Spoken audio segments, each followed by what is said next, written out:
काँग्रेसने विधेयक नामंजूर झाल्यानंतर जल्लोष साजरा केला असं म्हटलंय चंद्रशेखर बावनकुळेंनी। ऐतिहासिक विधेयकाला काँग्रेसने विरोध केला असं बावनकुळेंनी म्हटलंय।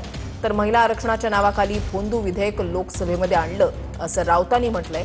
543 जागा वाढून 850 करण्याचा मूळ उद्देश होता असं राऊतांनी म्हटलंय।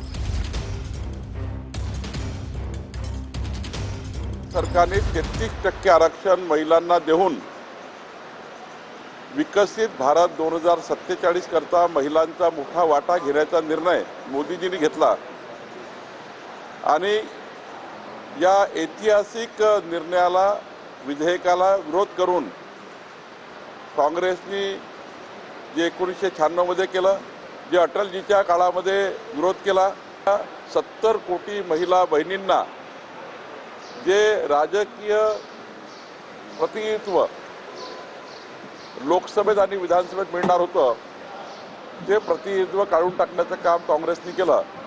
एवढंच नाही, काँग्रेस पार्टीची निर्लज्जपणा बघा, त्यांनी हे बिल पडल्यानंतर जल्लोष केला। महिला आरक्षणाच्या नावाखाली एक भोंदू बिल लोकसभेत आणलं।